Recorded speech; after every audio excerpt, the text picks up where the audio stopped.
Recently, one of my favorite designers has been Ann Demeulemeester, and I've just fallen in love with her work, and she really completes the goth triangle of designers, with Rick, of course, being the son, Yoji being the father, and of course the Holy Spirit herself, Ann Demeulemeester.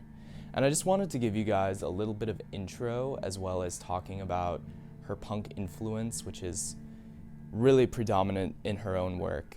And today we're just gonna dive into that.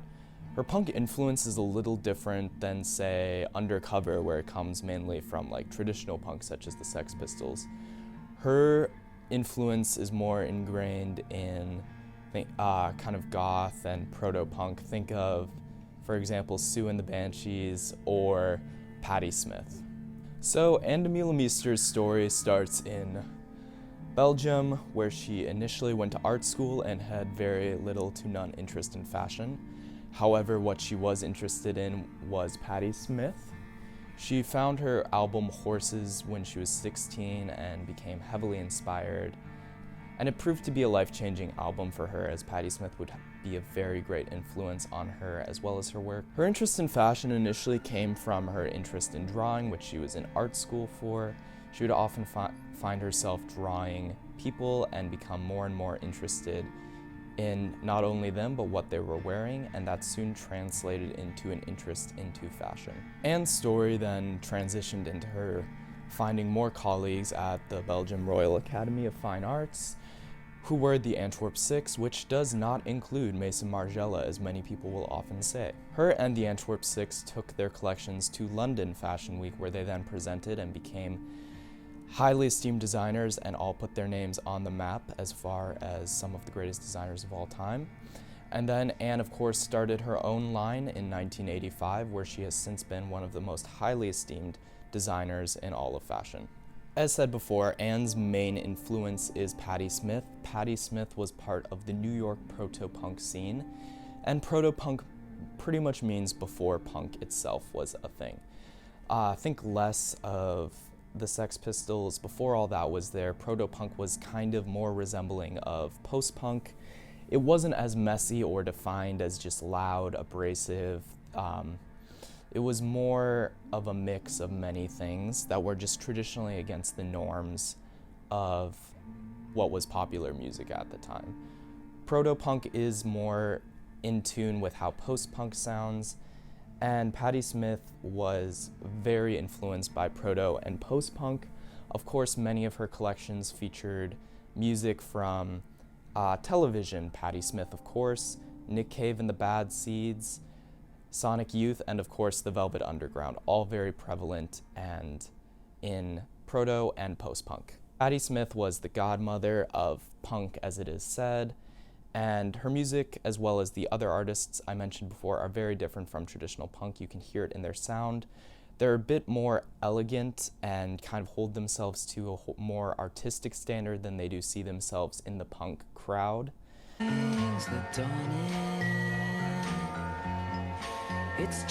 can hear that in their music here, where it's a bit more refined compared to something like this,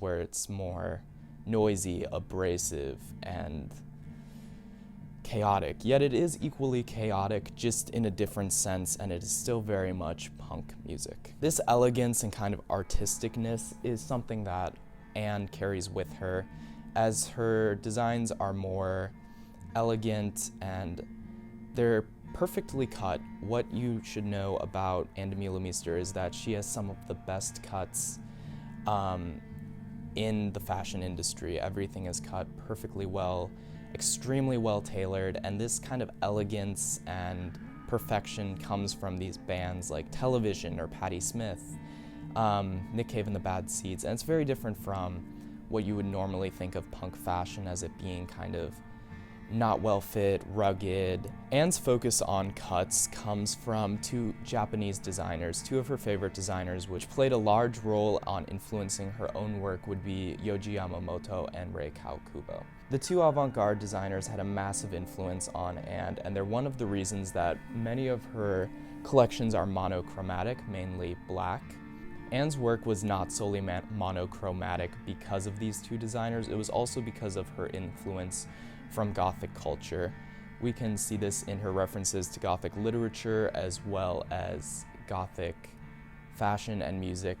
Some of the Gothic fashion and music, of course, comes from punk culture. Think of Sue and the Banshees, The Cure, who are similarly almost always dressed in these black monochromatic designs and looks, which were very similar to Anne's. Now let's go back to Patti Smith, the godmother of punk.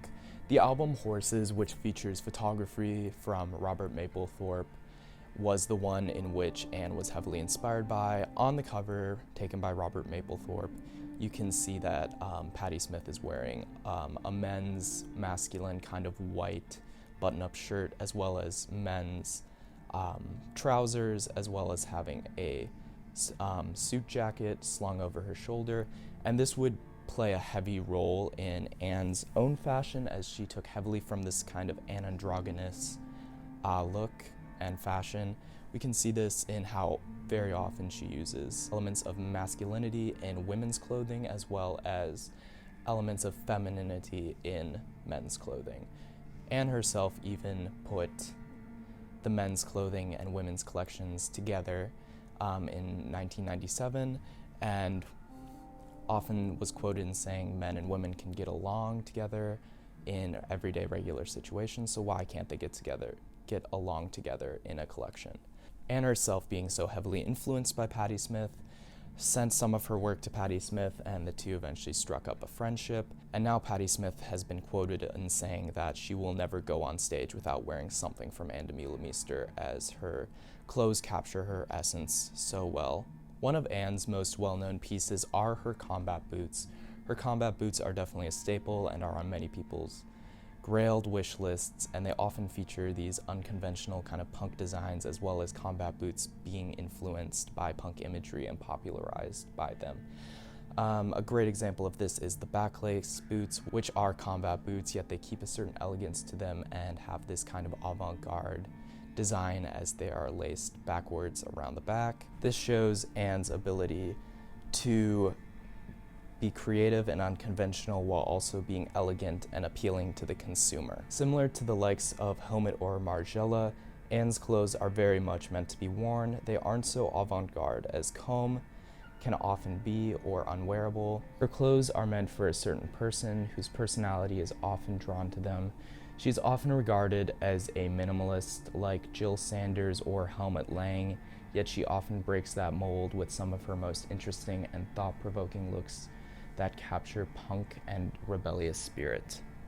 Her asymmetrical cuts and draping, which were influenced by Ray and Yoji, were groundbreaking at the time. Anne brought these avant-garde ideas to people in a way that was consumable.